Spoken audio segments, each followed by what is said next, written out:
2024, Wisconsin will be at the center of national politics, but looking at the year ahead, there's a lot to discuss when it comes to issues facing the state's biggest city.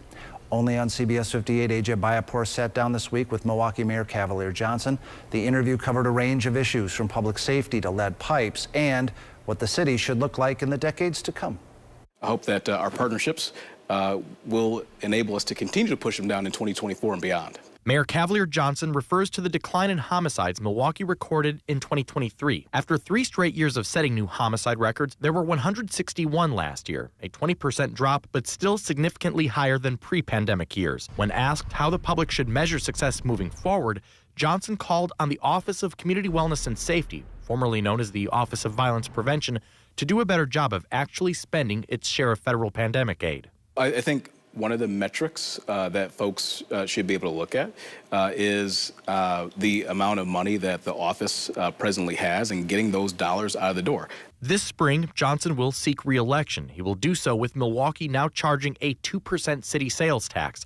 Johnson says he is not worried that will affect his standing with voters. I think that the vast majority of citizens in Milwaukee understand the fact that if the state had came through with shared revenue as the promise was made many, many years ago, then we wouldn't have been in that situation. Also up for re-election at City Hall is City Attorney Spencer Tierman. He was accused of misconduct in a November report by the Inspector General alleging one of Spencer's deputies had been working for his private practice on city time. Since Tierman's 2020 election, numerous employees have left the office, several of whom have alleged misconduct, including sexual harassment complaints.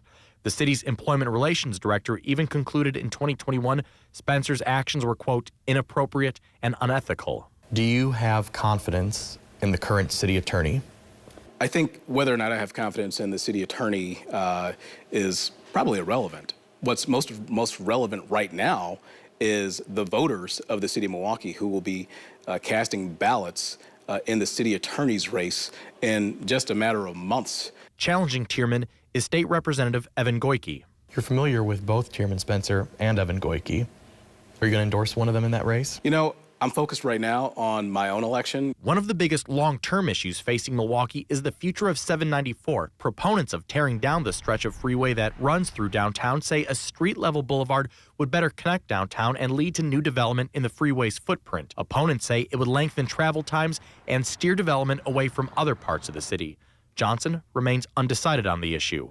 If you're not taking an official stance yet, when will you? Again, I think there's still questions that are out there, still data that needs to be analyzed. I don't even have all that information just yet. And I don't know when, all that information is going to come to me. Perhaps the most ambitious goal Johnson has set as mayor is to replace all of the city's nearly 70,000 remaining lead water pipes over the next 20 years. In his visit to Milwaukee last month, President Joe Biden touted a federal goal of replacing all lead pipes in 10 years.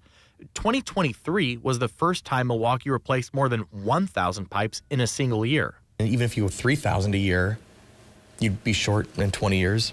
Is it realistic? It's a big challenge. It's a huge challenge. It's a monumental challenge. But it's a challenge worthy of all of our effort, and that's exactly what we're going to give to it. Some of Johnson's other goals require finding common ground with the Republican-controlled legislature in Madison. But what if that wasn't the case? If you somehow could give yourself the power to force one piece of legislation through the Capitol and directly get it to Governor Evers' desk, what would that piece of legislation do? Guns. Could be on guns. Specifically, harsher punishment for thieves who take guns and those who fail to secure them in public.